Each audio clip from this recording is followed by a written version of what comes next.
This is Deborah Atkinson, and you're listening to Flipping 50, where I address your top questions and things you struggle with most so you can have more energy and less decision fatigue about what to eat, how to move, and you can change your thoughts to Flip 50 with the life and the energy you love in this second half. And today, I don't know that I would qualify what we're doing today as dealing with your top questions and struggles, but hopefully it's a top inspirational episode when you look back over Flipping 50 this year. My guest today is Kyle Case, and Kyle is coming to talk about the Huntsman World Senior Games. And don't let that scare you, because it scared me. I was thinking horseback riding and hunting, and that is not the case. So you can settle back down, and this is for you if you believe, like I do, that getting off the scale and potentially getting to a starting line might be a more positive approach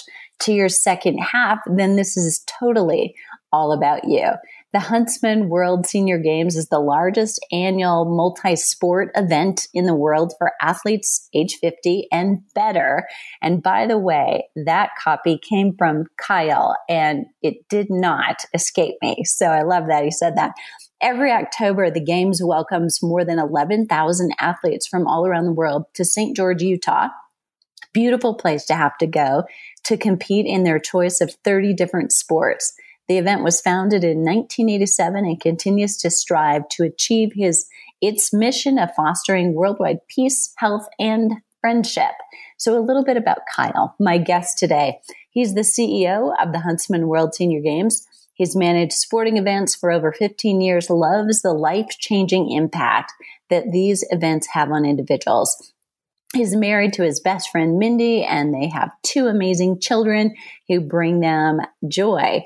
Kyle is very active in his church and community, and he loves living in southern Utah, surrounded by the most amazing Red Rock views anywhere. Kyle, thanks so much for being here. Well, thank you, Deborah. I'm excited to be here and looking forward to our visit. So I have to tell you this, that because I feel like there's a little bit of a flashback and a future and present, all three wrapped up here in where I am.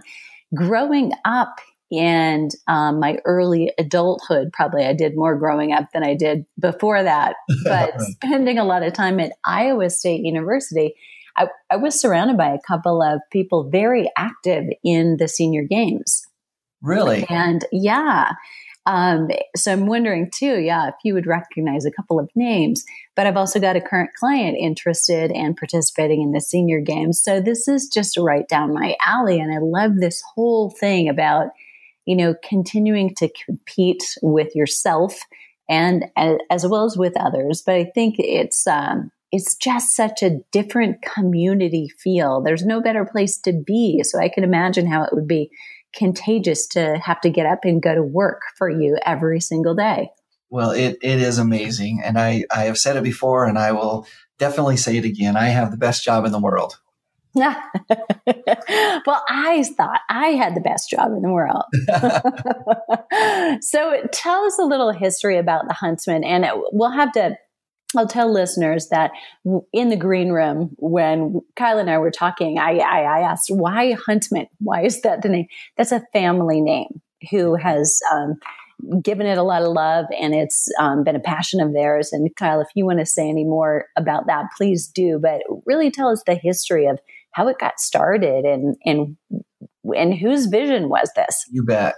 I think I can answer both questions. I love to talk about the beginning of the Huntsman World Senior Games, the founding of the event, because to me, it's one of those incredible back of the napkin, American type success stories. And I just love the way that it started. Our founder, whose name is John Morgan, actually owned a hotel here in St. George, Utah. And he was a businessman, and he wanted to have a successful business, obviously. And so he and some of his friends were sitting around one day, just visiting about different ideas and ways that they could get people to come and stay in his hotel. And as they were brainstorming, this concept of a senior sporting event is kind of the one that stuck and that they stuck on. And so they got to work. And in 1987, the first event was held. And we had about 6 sports and about 200 athletes that competed that year. And from that time, the games have grown, as you said in your intro, to the largest annual event of its kind in the world. And now we host over 11,000 athletes, and we offer 30 different sports. And just to put that in perspective, because sometimes we throw around numbers without any point of reference that don't mean that much. But in Rio, at the Rio Olympics, they had 11,200 and some athletes.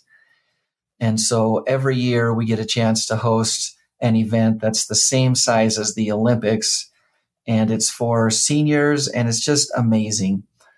You asked about the Huntsman connection. As you said, the Huntsman family has been very involved. Some people will recognize the name John Huntsman. He's been very involved in cancer research. His son, John Jr., ran for president a couple of elections ago. So they're kind of a prominent family, but they just have been very interested in cancer research and health and wellness. And when John Morgan came to John Huntsman and presented his idea, Mr. Huntsman said, that's something that we want to get behind and support. And so they've been our title sponsor for the last 32 years. What a story. I mean, John Morgan that's a pretty elaborate PR play right there, first of all. And not without, that's not a quick fix. I mean, you're really thinking this is going to be some work because the first year is not going to be big and you got to be in there for the long game. But the other thing is back in 1987, I mean, we weren't embracing aging. The baby boomers were nowhere close to starting to turn the corner. And so he was way ahead of his time. You are exactly right. And that's definitely not lost on me. I look at where we are now and what an incredible event that it is. But when I think about those early days and just really how visionary it was, because as you said, this concept of senior sports was at its infancy, at its best, and it really wasn't talked about at all at any level. And I think he really did just have the vision for what it could potentially be. Of course, we talk about the hotel, but I think that he had bigger plans than that. And you can tell from our mission statement, which we've had from the very first year, of fostering worldwide peace, health, and friendship. You think about what, like you said, what a great PR play from how do I get people to stay in my hotel to how do I create a worldwide movement.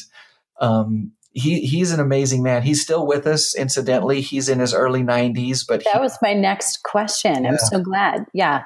He still serves on our board of directors and is, still just very active in the event itself. He still plays tennis at the games. Very cool. Yeah. Very cool. Okay. So I do need to know, just to satisfy my curiosity, what were those first sports? So, it was, at the time, like you said, and like we were talking about, people didn't really think that seniors could do stuff, right? You were supposed to just kind of, hold the grandkids on your knee and watch The Price is Right. And that's what you were supposed to do. So finding sports was kind of a trick for them back then. Since then, of course, we've expanded and realized that, hey, you can do anything you put your mind to. But they offered a basketball event. They had some kind of a limited track and field event. They had horseshoes that first year. John is a tennis player, as I mentioned, so they definitely wanted to have tennis and didn't have that. And then, did I say swimming? I think swimming was the other one. No, but that's what I imagined. Okay. And then right after that, they added table tennis, and then it just kind of continued to grow and expand from there. Phenomenal. That's great. And how many sports did you say are involved now? We offer 30 different sports now. Wow. And how long do the games take? I mean, is this 2-week period of time? Yeah, so we try to follow the Olympic format as much as we can. And so they're roughly over a 2-week time period, and so are ours. This year, the games take place from October 8th through the 20th. And so we start on that Monday, the 8th, and we just keep running right through until Saturday, the 20th. We do take Sunday off in the middle, and that gives us a chance to kind of reconfigure some of the sports. And then it also gives us another opportunity to check in a bunch of athletes and get ready for the second week. So it's pretty much nonstop fun once it gets started. I bet. Okay. And there's a huge international aspect. So talk a little bit about that. And when did that begin? Well, so that's another interesting, I think, aspect of the history of the games. So, again, you talk about ambition. When the games were started, John named them the World Senior Olympics.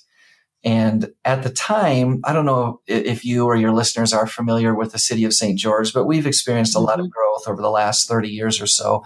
But in 1987, there were about 15,000 people in the city of St. George. It was just a small town. And to think, well, we're going to call this the World Senior Olympics was either audacious or visionary, one or the other. But anyway, just as an aside, the U.S. Olympic Committee had something to say about the use of that word Olympics. And they actually sent him a cease and desist letter and told him that he couldn't use that word. And he's such a great guy. He got in an airplane and flew to Colorado Springs and wanted to make sure there were no hard feelings. And they said, hey, what you're doing is great. You just can't use the word. But anyway, he started out with that concept of we want this to promote worldwide peace, health, and friendship and be in a Olympic style event. And so even from that very first year, we had athletes from Germany and Estonia that competed, even though there were just a couple of hundred total athletes. But we had some international athletes that competed that very first year, and it's just continued to grow from that foundation. Since the games were founded, we have hosted 87 different nations. And if you look at a map of the world, which we have on our website, and you color in all of the countries that have been here, there's a lot of the world that we have hosted here at the Huntsman World Senior Games over the last 3 decades. And on any given year, we'll host more than 30 different countries at any given time. So there's definitely a big international aspect. And I think that's one of the things that really sets our event apart is that you could come from Colorado, but when you get here, you're going to play against people from Japan, from Brazil, from Argentina, from Germany, from France. And I think that's a pretty cool experience for most people. I'm so excited. Okay, so let's break this down. Okay, so we're talking you're the World Games. That happens in October. So my guess is that getting there requires some kind of qualification. So does every state have its own games? Are there local and regional games? How does somebody get involved in participating as an athlete? Yeah, so that's another one of the great things about our event. It's an open event. So there's no qualifier. You just the only qualifier is you have to be 50 by the end of the year on your birthday year. So anyone who meets that qualification is eligible to compete. There, of course, are other senior events that happen around the nation and around the world. And we are part of an association of senior games. It's called the National Senior Games Association. And so there's a senior event in pretty much every state in the nation. Ours is the largest event, and it does, again, attract those athletes from all over. But if you have an interest in competing, or if you have an interest in just meeting some pretty amazing people, all you have to be is 50 years old, and you can register and be a part of the World Senior Games. Fantastic. Okay, so what about the other side? So I'm thinking right now, there are probably some people out there who are thinking that would be so cool. What about volunteering? Yeah, absolutely. I'm sure you can imagine the army of volunteers that it takes to host 11,000 athletes. Right. And, you've got ways to get involved that are directly and specifically connected to the sports. But there's also a lot of different ways to be involved and connected that are not sport related. So you shouldn't think, oh, I don't really know how to keep score in basketball, so it's not for me. But the best way to get involved from a volunteer standpoint is to visit our website at seniorgames.net. And there's an easy button to click right there that will take you to the volunteer aspect of the games. And it shows you the ways and areas that are open to volunteer in. And it allows you to pick a shift or a time that might work best for you. And it takes about 3,000 volunteers. So a lot of those are here local, of course, but we definitely love it when people come from outside of the area and want to pitch in and help out. It just adds to the overall experience of the event itself. So awesome. And I would imagine that if maybe families are traveling together, maybe somebody is participating and another partner is not, that might happen frequently that you get. Absolutely. Yeah. Okay. All right. So I want to circle back and ask a little bit about the coaching side of things and sponsorship, although that may sound funny. I don't know if it is or not. So, if we were going to the Olympics, we would have uniforms supplied. I mean, so do people show up for the senior games decked out? Absolutely. Yeah. I think you would be impressed at how decked out some of our teams are. And a little bling going on over there. Oh, absolutely. And a lot of creativity too, just a lot of fun with team names and things like that. So just to, I guess, clarify how it works. For the most part, when teams come to compete against other teams, they actually come as a team. So in some cases, these are teams that stay together year round and they play in basketball or volleyball or softball tournaments all around the nation. And in other cases, they're just a group of friends who get together and the only tournament they do is the World Senior Games and they come and do that. But, just from a professionalism standpoint, as well as in helping out our referees and officials, we do require that teams have jerseys or uniforms that are similar. You can imagine how chaotic it would be to call a basketball game if everybody is wearing a different color shirt. And so they come with uniforms and they're required to have numbers. And, a lot of our teams take that very seriously. They get professional looking jerseys and uniforms and they come ready to play and just have a great time. And, I mentioned some of the creativity that goes into naming as well.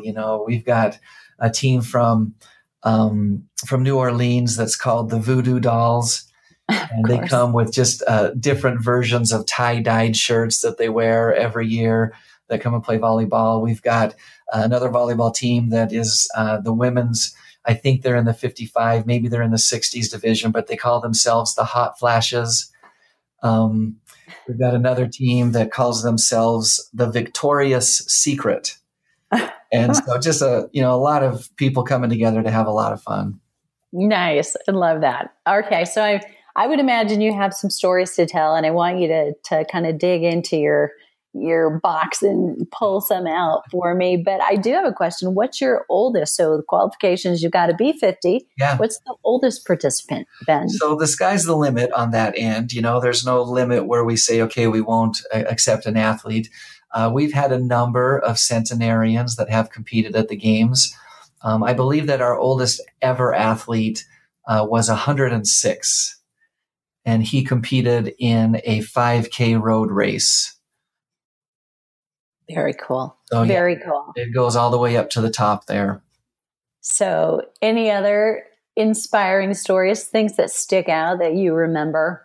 You bet. I've got a million of them. We could spend a lot of time, but let me just share maybe one or two. One I think that really exemplifies this concept of fostering worldwide peace, health, and friendship. We have a volleyball tournament, of course, as I mentioned.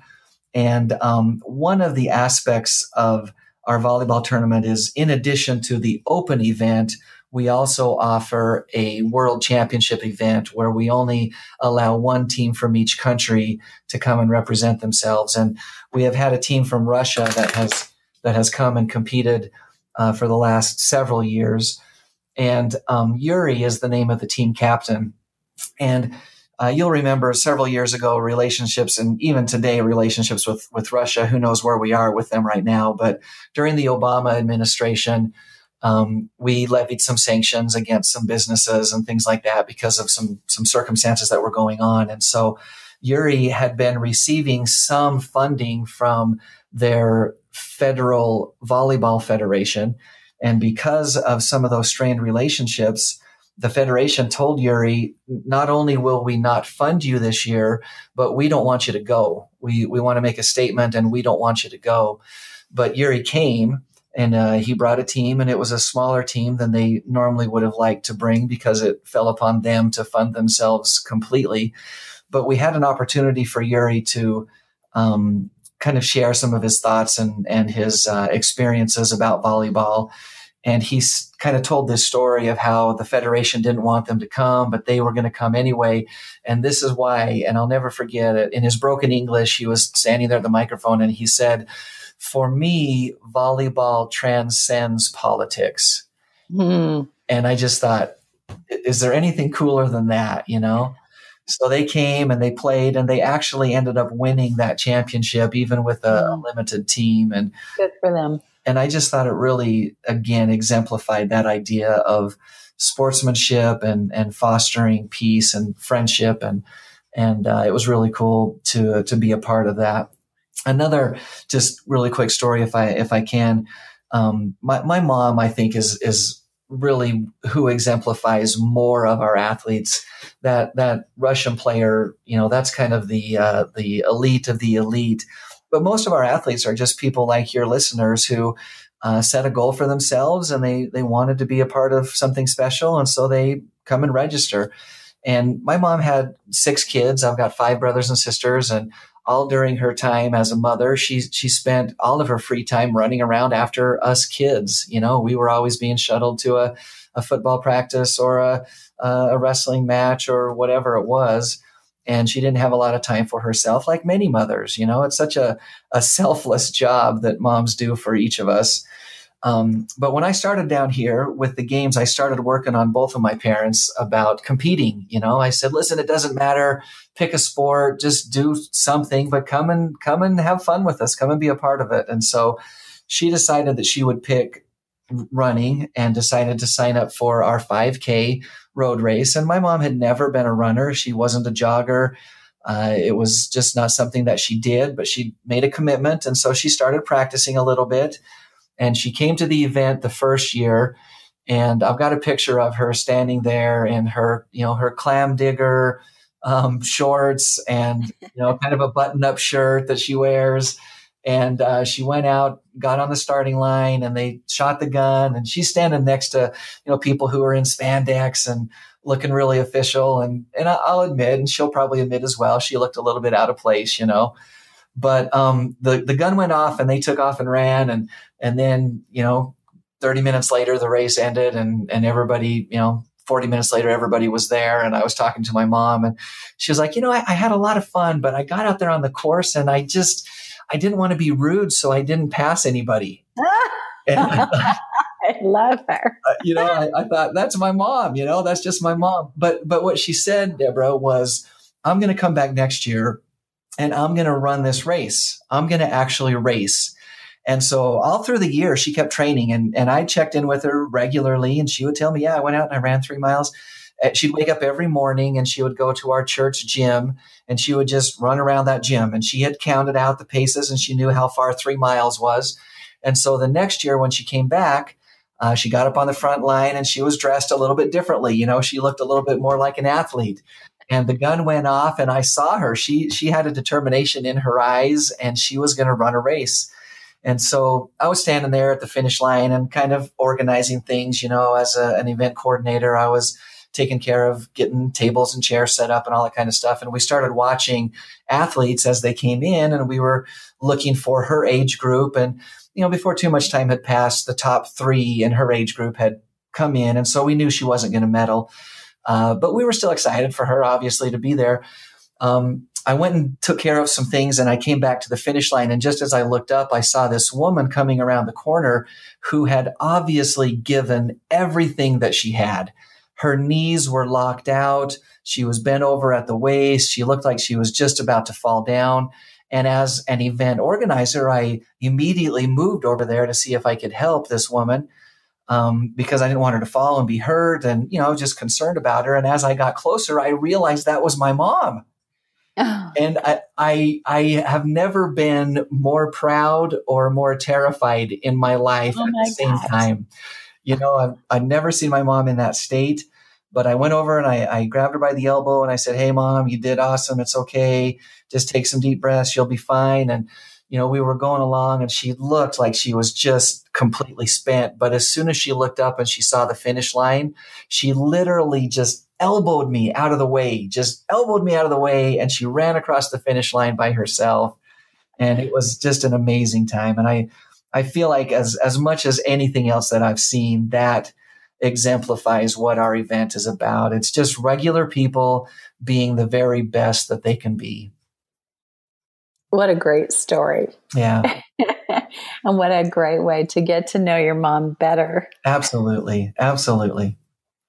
Well, Kyle, before we jump off, what questions should I have asked you? Is there something I missed or you wish I would have asked you? Well, first of all, let me just say thanks for having me on the show again, Deborah. I've really appreciated it. And I feel like if there's anything that I could emphasize, it's that concept of this is an event, and there are other events wherever you're at.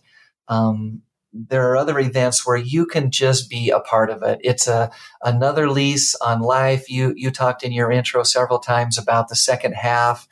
And in so many ways, that second half can be so much better than your first half, because you're just in a position where you can just let it go, just let it go and be a part of something greater than you are yourself.